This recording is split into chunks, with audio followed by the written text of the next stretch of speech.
The chamber doors close behind me with a sound like a held breath being released, and I already know I am not walking out of here with good news to send home. My name is Elias Voss, and 3 days ago I was the highest-ranking human anyone had ever put in front of the Galactic Concordium. Now I am the man who has to tell them that Earth said no. The room is shaped like a bowl turned upside down, with seats climbing so high into the dark that I cannot see where they end. Every species that has ever bowed to the Concordium has a seat somewhere in that bowl. I am standing at the bottom, in the small circle of light meant for whoever is next to be measured. Above me, a being with skin like polished slate leans forward. This is the speaker, the oldest voice in the chamber, and the one who has read the terms of the Cooperation Accord to every new species for longer than human civilization has existed. Beside the speaker sits a smaller figure, insect-shaped, plated in soft green armor, one of the diplomat caste who handle the details after the speaker sets the tone, and above them both, barely visible, a shape of pure light drifts without a body, watching the way a parent watches a child about to touch something hot. I have read the terms twice already. Hand over our weapons research. Accept a permanent Concordium presence in every major city and shipyard. Submit every new discovery to their review before we are allowed to use it ourselves. In exchange, they promise protection, trade, and a seat in their assembly, though the seat, I notice, is always near the bottom. 3 days ago, I asked for time to consult my government. The speaker had almost laughed. No species has ever needed more than an hour to decide, it told me, because no species has ever had a real choice. I sent the terms home anyway. I told my superiors exactly what I saw in that room, the calm certainty of a species that has never once been refused. Earth's answer came back in 9 words. I read them so many times on the flight up that I could recite them in my sleep. We will not disarm. We will not submit. Now I am back in the chamber, and it is time to say it out loud. The speaker addresses me first, its voice carrying easily to every level of the bowl without seeming to rise in volume at all. Ambassador Voss, we have given your species more patience than any before you. Do you bring us your agreement? I feel my pulse in my throat, but I keep my voice level. I bring you our answer, I say. My people have reviewed your terms, in full, and considered them carefully. We are grateful for the offer of protection. We are willing to trade, to share knowledge freely, and to stand beside you against threats that endanger us both. The speaker's head tilts slightly, the first sign of anything like curiosity I have seen from it. But, I continue, we will not surrender our weapons. We will not accept oversight of our research. We will not place Concordium authority above our own government on our own worlds. Humanity does not accept the accord as it is written.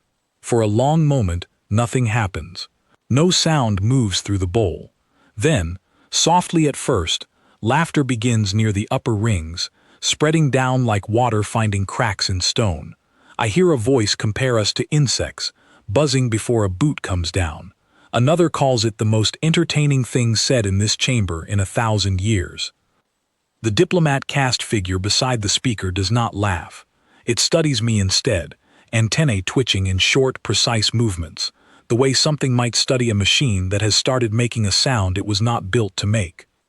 The speaker raises one hand, and the laughter fades as quickly as it started.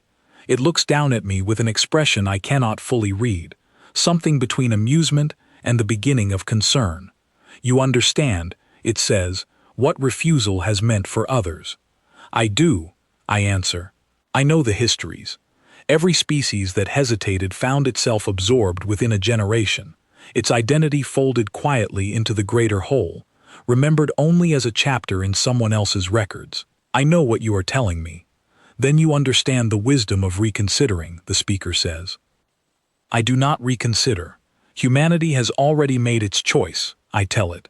We are not hesitating. We are refusing. The being of light drifts lower for the first time since I entered the chamber, and when it speaks, its voice sounds like it is coming from several directions at once, layered and strange. No species refuses, it says. Not fully. Not like this. We are the first, then, I say, and something in me that has been afraid since I stepped off the shuttle 3 days ago goes quiet, replaced by something steadier. The speaker studies me a while longer, then turns to address the chamber rather than me directly, and I understand that whatever happens next is no longer really about me at all. Let the record show, it announces, that the species called humanity has declined the cooperation accord in full. Let the council convene to determine the appropriate response. I am escorted out soon after, past rows of beings whose expressions range from contempt to something almost like pity, as if they are watching a child wander toward a cliff edge without understanding what a cliff is. None of them speak to me. None of them need to. I already know what is coming. On the transport back to the docking ring, I sit alone in a small cabin with a single window showing the curve of the Concordium's home station, a structure so vast it blocks out entire constellations. I think about the message I sent home 3 days ago, describing the calm certainty in that chamber, the total absence of doubt. I think about growing up on a planet that spent centuries learning to work together before it ever looked at the stars, learning through hard lessons that agreement forced from the outside never lasts, that the only cooperation worth having is the kind chosen freely. I think about how every first contact humanity has had since leaving our solar system has arrived with the same pattern, friendly words wrapped around a leash. My handheld device chimes. A short message from home, from someone in the Defense Council I have worked with for years, a woman named Grace Ellison, who has spent her whole career preparing for a day she hoped would never come. They have made their decision. The message reads, "We already knew what ours would be. Come home. There is work to do." I look out at the station one more time, at the lights of a civilization old enough to have forgotten what it feels like to be told no, and for the first time since I arrived, I let myself feel something other than fear. Somewhere far below all that ancient certainty, a much younger species has just done something none of them expected, and none of them are ready for what comes after it. The transport begins its slow separation from the station, engines humming beneath my feet, and I close my eyes and start composing, in my head, the report I will have to give in person once I am home. Not a report of failure, a report of the first word ever spoken back to the Concordium that they could not simply erase. Number. I open my eyes, and outside the window, Earth is still many days away, but for the first time in my life, it feels closer than the station beside me ever did. The message from Grace stays open on my screen the whole flight home. 5 words I keep returning to. There is work to do. I do not yet know how much work, or how steep the cost, but somewhere in that ancient chamber, a species that has never been questioned has just been handed a question it cannot answer with laughter forever. And somewhere behind me, in rings of light and armor and old certainty, I imagine council members already arguing about what to do with a world that would rather stand and be broken than kneel and be spared. I do not think we will be broken. I have never been so certain of anything in my life. The reply from home does not stay a single message for long. By the time my transport clears the outer edge of the Concordium's home system, my handheld is filling with updates faster than I can read them, and each one tells me the same thing in a different way. Earth is not simply refusing quietly and hoping to be left alone. Earth is preparing. I request a secure channel the moment we are far enough out to use one, and Grace Ellison's face appears on the small screen, tired but steady, the kind of calm that comes from someone who has already made peace with a hard decision. Behind her, I can see the edge of a room I recognize, the Joint Defense Council chamber buried under the old Capitol, a place I had hoped never to see used for anything more serious than planning exercises. They laughed at us, I tell her, once the connection settles. In the chamber. Actual laughter. Grace's mouth tightens, but there is no surprise in her expression. Let them laugh, she says. It buys us time while they underestimate us. What matters is what happens after the laughing stops. I ask her to walk me through what has happened while I was still in that chamber pretending my hands were not shaking. She does, and what she describes changes the shape of everything I thought I understood about how prepared my own people actually were. For years, longer than I had ever been told, A quiet program had been running beneath ordinary government structures, something called the Continuance Directive. Its purpose was simple and terrible. Assume that first contact with a larger galactic power would eventually demand submission, and prepare for the day humanity said no. Grace tells me the program was born from Earth's own history, from centuries spent learning that peace imposed by force from outside never holds, that every truce signed at the edge of a blade eventually breaks, usually at the worst possible moment. While the diplomats spoke of cooperation in public, planners across a dozen nations had spent years designing something else entirely. Not a single fleet built around one shining flagship that could be targeted and destroyed to end a war in an afternoon, but something more stubborn, more spread out, harder to kill in one strike. Shipyards hidden in asteroid fields and lunar caverns. Research divided across so many independent teams that no single one held the whole picture. Command structures duplicated in a dozen locations so that losing one did not mean losing the war. I am still adjusting to the size of it when Grace tells me the harder part. It is not only Earth's own preparation that has been happening. For years, back channels have carried quiet messages to other species living under Concordium rule, worlds that signed the Accord generations ago and have spent every year since paying for it in ways that never show up in the official histories. Some of those species reached out to us first, curious about a world that had somehow avoided contact long enough to prepare, instead of simply reacting. "You mean we are not alone in this?" I say. "We never were," Grace answers. "We were just the first ones willing to say it out loud." The days that follow blur together in a way I find hard to describe even now. I land back on Earth to a planet that looks the same on the surface, cities still lit at night, oceans still moving under the same moon, but underneath that surface, everything has shifted. I am given clearance I have never held before and taken, along with a small group of other returning diplomats, to see parts of the Continuance Directive that had, until now, existed only as rumors among people at my level.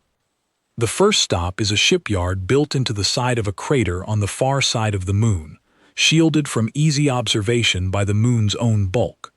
Grace meets me there in person, wearing a simple flight jacket instead of council formal wear, looking more like an engineer than the woman who has spent a decade shaping defense policy. She walks me along a gallery overlooking a construction floor, where vessels unlike anything in our public fleet registries are taking shape, hulls built for redundancy rather than elegance, layered with systems that can lose entire sections and keep functioning. "We are not trying to build one perfect weapon," she explains as we walk. Concordium doctrine has always relied on overwhelming force delivered quickly, a single decisive strike meant to end resistance before it organizes.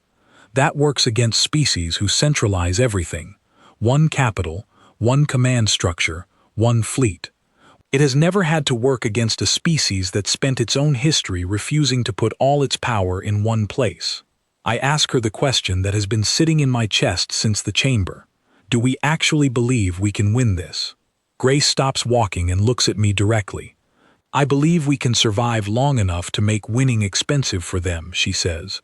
"I believe that if we make this costly enough, other species watching will start asking why they ever agreed to anything in the first place. That is the real target, not their fleet, their certainty." We continue the tour through facilities I am only partly allowed to describe even to myself. Places where engineers work on systems designed to keep communication running, even if every major relay is destroyed, where medical researchers prepare for casualties on a scale nobody wants to say out loud, where diplomats I have never met are already drafting outreach to species we have only heard about through those quiet back channels. One evening, near the end of my briefings, I am introduced to a woman named Clara Whitfield, head of what the program calls external relations, though I quickly learn that title barely covers what she actually does. Clara has spent the last several years building relationships with representatives of other Concordium worlds, some official, most not, people willing to risk everything to speak with someone from outside the system that governs their lives. She shows me recordings, carefully protected, of conversations with beings from at least 6 different worlds, each one describing life under the accord in terms that make the polished language of the chamber feel like a lie by omission. Resources drained under the name of shared development. Technology restricted under the name of safety. Populations monitored under the name of protection. None of it delivered with cruelty in the way I once imagined cruelty must look. All of it delivered calmly, patiently, the same way the speaker delivered the accord to me. They are not monsters, Clara tells me. That is what makes it work. Nobody rises up against something that always sounds reasonable. I ask her whether these other species will actually help us if war comes. Some will, she says, quietly, at first, supplying information, safe routes, warnings. A few have already offered more than that, if we can show them we are serious enough to be worth the risk. The rest are waiting to see if we survive the first real test. Nobody wants to bet everything on a species that might collapse in its first fight. That first test arrives sooner than any of us expect. Word reaches the Council less than 3 weeks after I return home. Concordium scout vessels have entered the outer edge of our solar system, moving carefully, clearly gathering information rather than attacking, but their presence alone sends a message that cannot be misunderstood. The council that laughed at us in that chamber has finished laughing and started planning. I am brought into an emergency session alongside Grace and Clara, watching live sensor data as 3 unfamiliar shapes hold position just past the orbit of our outermost planet, close enough to watch, far enough to retreat if provoked. Nobody in the room speaks for a long moment. They are not here to fight yet, Grace says finally. They are here to see what we actually are, whether the refusal in that chamber was posturing or something real.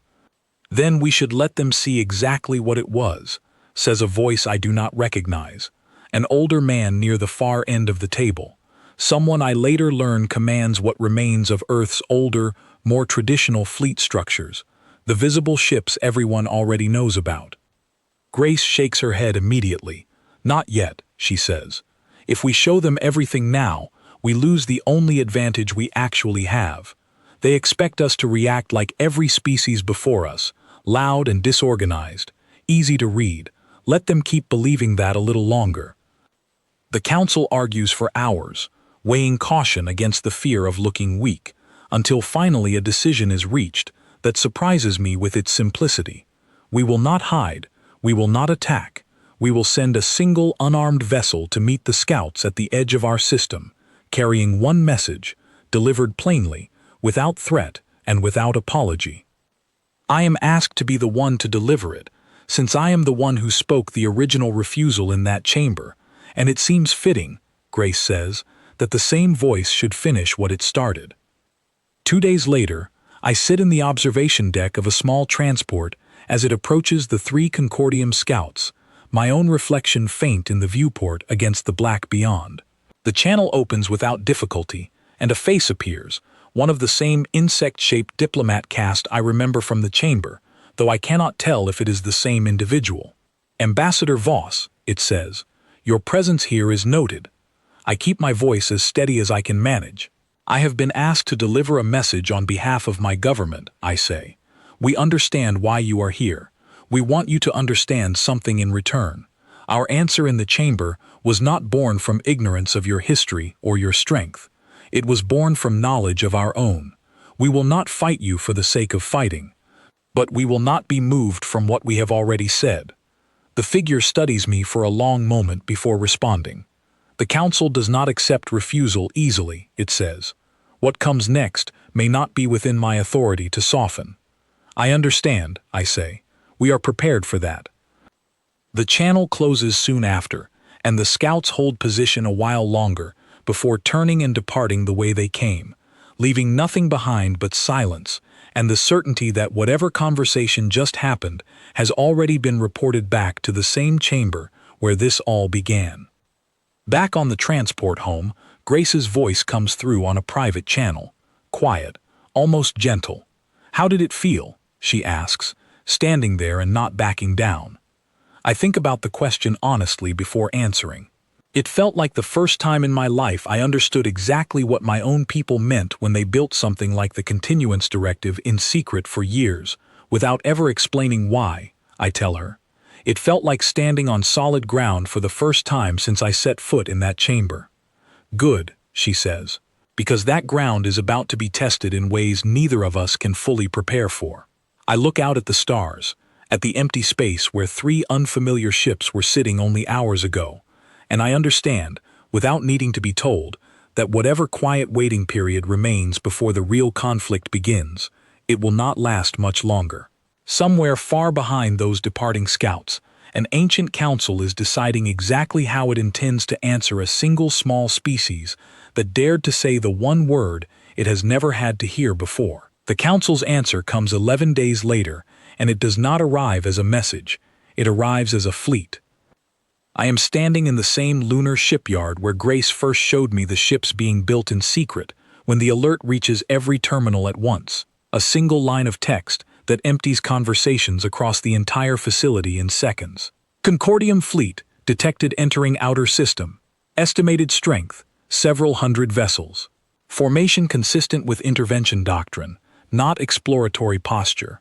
Grace is beside me within minutes, her expression harder than I have seen it since we met. This is not a scouting run, she says, reading the same data over my shoulder. This is the correction they promised in that chamber. I ask her the only question that matters. Are we ready? As ready as anyone can be for something like this, she answers, and there is no comfort in her voice, only honesty, which somehow feels like more than comfort would have. Over the following hours, I watch preparation unfold on a scale I had only understood in briefings until now. Hidden shipyards across the solar system begin releasing vessels that have never been seen outside classified reports. Not one overwhelming force gathering in a single location, but dozens of smaller groups taking up positions spread across the system, some near Earth itself, some far out near the approaching fleet, some hidden entirely, waiting.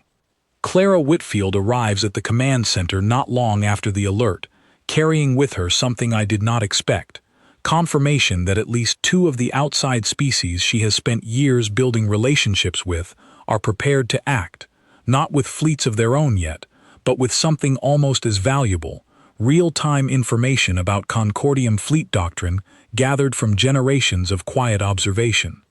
They fight the way they have always fought, Clara explains to the assembled command staff, projecting a series of diagrams across the main display.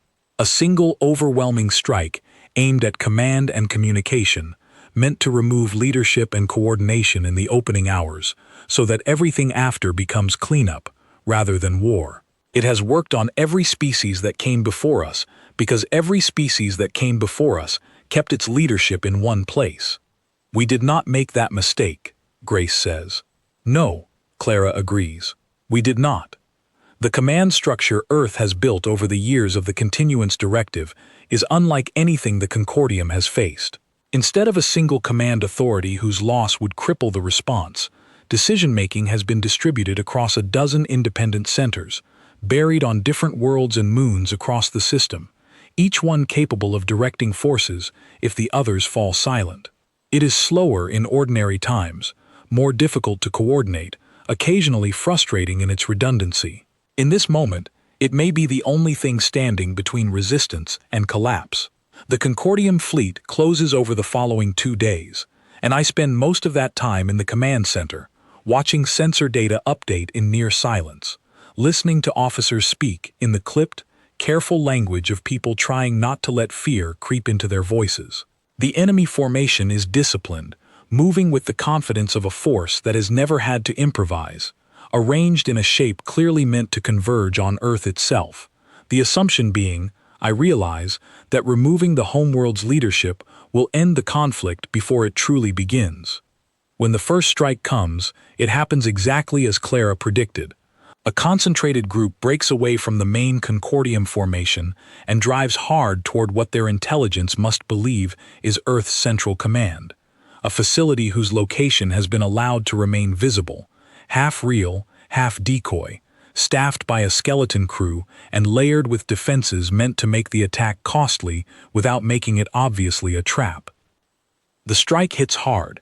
I watch the reports come in, casualties among the defenders, damage to the facility that will take months to repair even after this is over. But the moment the Concordium formation confirms the facility's destruction and pulls back, expecting the rest of Earth's forces to fall into disarray, nothing of the sort happens.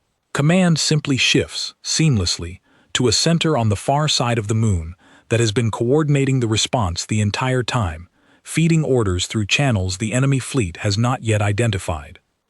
I watch the confusion ripple through Concordium formations on our sensors, a hesitation that lasts only minutes but tells its own story. A fleet built around the certainty of a single decisive blow, suddenly facing an enemy that refuses to fall down when struck. The battle that follows is nothing like the quick, one-sided correction the Concordium clearly expected. Earth's scattered forces do not meet the enemy in one grand confrontation. Instead, smaller groups strike from multiple directions, drawing enemy formations apart, forcing them to divide their strength across a dozen fronts instead of concentrating it against one. It is slower, messier, and far more costly than a single clean battle would be, but it denies the enemy the one thing their doctrine depends on, a single moment where victory becomes total. I am not on the front lines myself, but I am close enough to the command center to hear every report as it arrives, and I hear the cost long before I see any numbers written down. Ships lost. Crews lost. A colony habitat near one of the outer moons damaged badly enough that evacuation becomes necessary in the middle of the fighting. Grace moves through the command center giving orders in a voice that never breaks, though I can see, in the brief moments between reports, exactly how much each loss costs her. 3 days into the engagement, something shifts that none of us expected quite this early. One of the species, Clara, has spent years building relationships with, a group living along the edges of Concordium space who have quietly resented their own accord for generations, begins offering more than information. Small numbers of their own vessels, unmarked, appear near the edges of the conflict, not fighting directly, but disrupting Concordium supply and communication lines in ways that force the invading fleet to divide its attention even further. They are not doing this for us, Clara tells me when I ask about it. They are doing it because for the first time in longer than any of them can remember, someone is proving the Concordium can actually be made to bleed. That alone is worth the risk to them. The fighting continues for nearly 2 weeks, a period I remember less as a single continuous story and more as a series of moments that refuse to leave me. The quiet, tense hours between engagements, when nobody in the command center speaks above a whisper. The controlled chaos when reports come in faster than anyone can process them. The strange hollow relief that follows each engagement that ends without a total loss, a relief that never quite feels like victory because the cost is always visible in the same breath. There is a turning point, though I do not recognize it as one until much later. A Concordium formation moving to reinforce their position near one of Earth's outer defense platforms encounters something they clearly do not expect. A swarm of smaller, cheaper vessels, built quickly and in large numbers specifically to overwhelm point defenses through sheer volume rather than individual strength. A tactic drawn from old human naval history that the Concordium's doctrine, built entirely around large, powerful, centralized forces, has no answer for. The formation is forced to retreat, not destroyed, but humbled, in a way that ripples quickly through the rest of their command. I hear secondhand, through channels Clara maintains, that the retreat becomes a subject of open argument within the Concordium's own ranks, officers questioning assumptions that have gone unquestioned for longer than human history has existed. It is the first crack I hear about, though I know it will not be the last. Grace finds me during one of the rare quiet stretches, standing near a viewport overlooking Earth itself, still turning peacefully below us, as though none of this is happening at all. She does not say anything for a long moment, simply stands beside me, watching the same view. "We are not winning," she says eventually, quietly, more honest with me in that moment than I think she has been with anyone else through this entire ordeal. Not the way people imagine winning. We are surviving. We are making it cost more than they expected. That has to be enough for now. I ask her the question I have been avoiding since the first ships appeared. What happens if it is not enough? Then we keep going anyway, she says. because the alternative was never actually a choice. It was always just a longer, quieter version of losing. I think about that answer for a long time afterward, standing at that viewport, watching Earth turn slowly beneath a war it never wanted but refused to avoid by giving up everything that made it worth defending. I think about the chamber, about the laughter that greeted our refusal, about how far that laughter feels now from the reports coming in of a fleet forced to argue with itself over decisions that have never needed defending before. Somewhere out past the edge of our system, ships are still fighting, still dying, still costing both sides more than anyone predicted when this began. And somewhere far beyond that, in a chamber shaped like an upside-down bowl, I imagine a speaker who has never once had to explain a failure, now facing a room full of species who are, for the first time in longer than any of them can remember, starting to ask questions nobody has dared ask in a very long time. The fighting does not end with a single dramatic battle the way I once imagined wars might end, back before I understood what this one would actually look like. It ends slowly, unevenly, the way a fire burns down rather than the way a switch turns off, and I am there for almost all of it, moving between the command center on the moon and the quiet, exhausted meetings that follow every stage of the conflict. The turning point, when it finally comes, arrives not from a single battle, but from a pattern that becomes impossible for the Concordium to ignore. Every time their formations concentrate for a decisive strike, Earth's forces refuse to gather in one place to receive it. Every time they attempt to isolate a leadership center, another simply continues the fight without pause. And every time they push into a new region of the system, expecting resistance to collapse under pressure, they instead find themselves facing not only human ships, but the growing, if still cautious, involvement of species who have spent generations resenting an order they never chose and are now beginning, quietly, to believe it might actually be challenged. Clara brings the first real sign of change to the command center nearly 3 weeks into the conflict, her expression carrying something I have not seen from her since this began, something close to cautious hope. Word has reached her, through the same careful channels she has maintained for years, that disagreement within the Concordium's own ranks has grown loud enough that it can no longer be hidden behind official calm. Some council members are pushing for an even greater show of force, unwilling to accept that a single young species could resist what has never been resisted before. Others, older, quieter voices, are asking a different question entirely: whether the cost of continuing is worth what victory, if it even remains possible, would actually buy them. The old ones remember something the young ones do not, Clara tells us, standing before the same display where she first explained Concordium doctrine weeks earlier. They remember that the Concordium's entire structure depends on every subject species believing resistance is pointless. The moment that belief cracks anywhere, it becomes harder to hold everywhere. Grace listens without interrupting, and when Clara finishes, she asks the question that has clearly been sitting behind her calm exterior the whole time. Does that mean they are looking for a way to stop? It means some of them are looking for a reason to stop without looking as though they have been defeated, Clara answers. Which is not the same thing, but it may be enough to work with. The weeks that follow bring a shift in the nature of the conflict itself.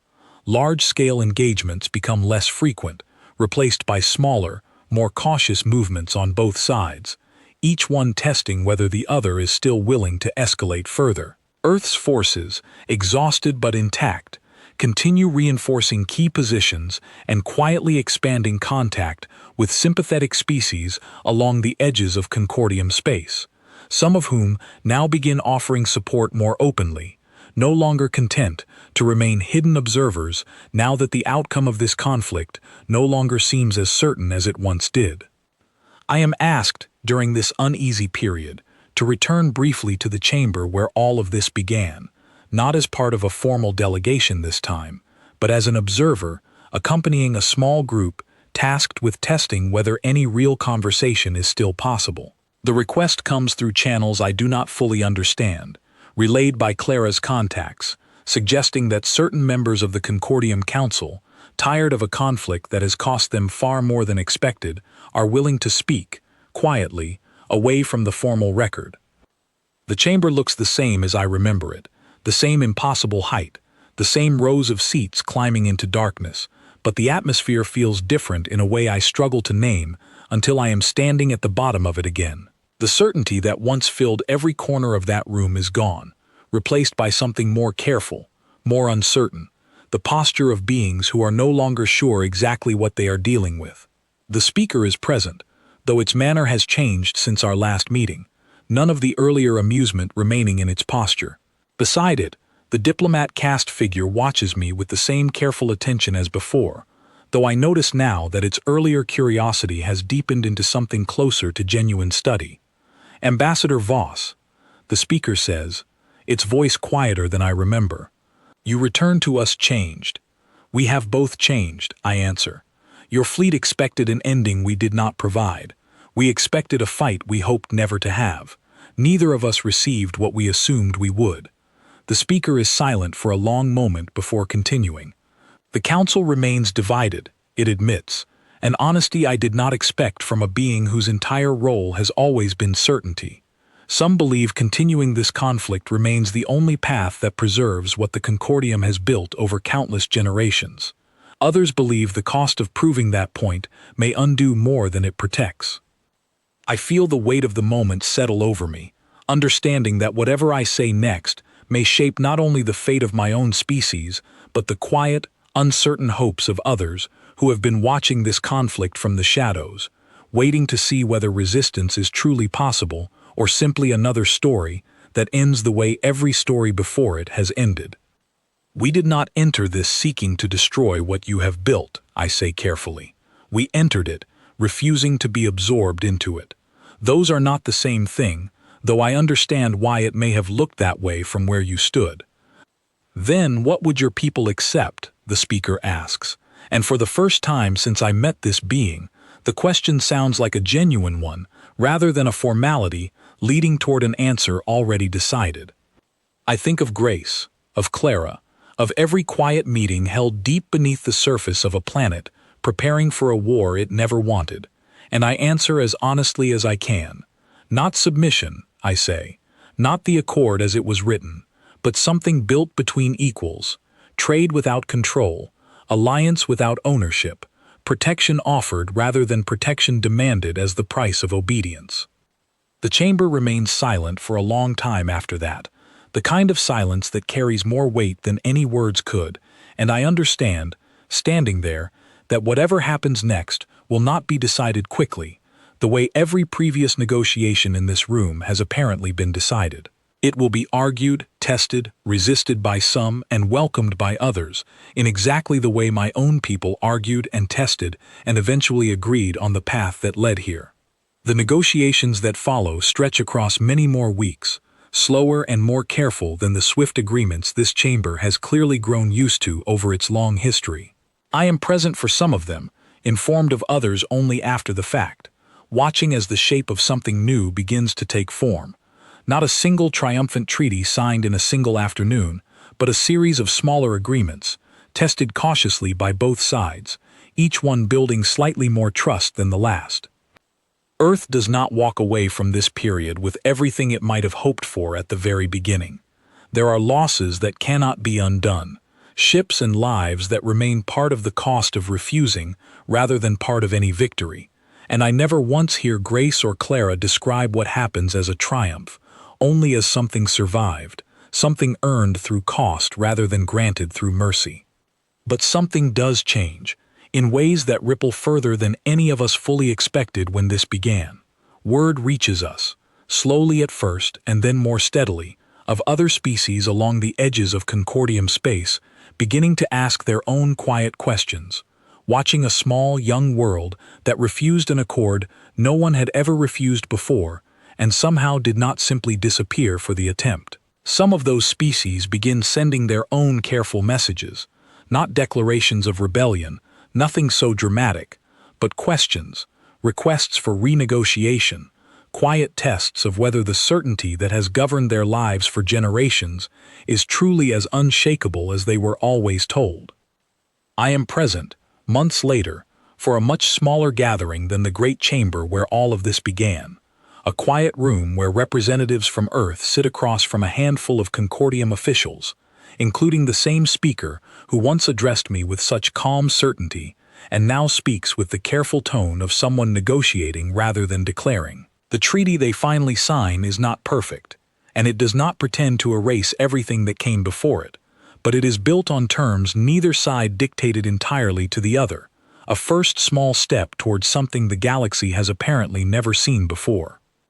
Grace stands beside me as the final agreement is recorded, and she says quietly, more to herself than to me, that this is not the ending she expected when the continuance directive first began its quiet work years ago. Not triumph, not conquest, simply the right to be asked instead of told. I think of the chamber where this all started, of the laughter that greeted our first refusal, and of how far that laughter feels now from the careful, uncertain respect I hear in that same speaker's voice as the treaty is finalized.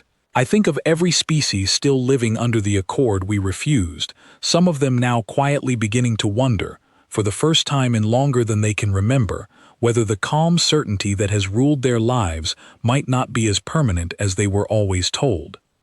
I do not know, standing in that quiet room, exactly what comes next, whether other species will find the same courage we found, whether the Concordium will hold together under the weight of its own growing uncertainty, or whether new conflicts wait somewhere further down this long, uneven road.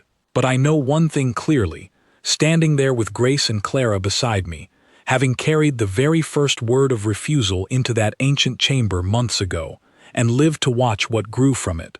We did not go looking for a war, we went looking for the simple right to say no and still exist afterward. And somewhere out among all those old, certain worlds that once laughed at a young species too foolish to understand its place, quiet questions are beginning to spread, questions that did not exist before we stood in that chamber and refused to kneel. That, more than any treaty, more than any battle won or lost, feels like the beginning of something the galaxy has never truly seen before.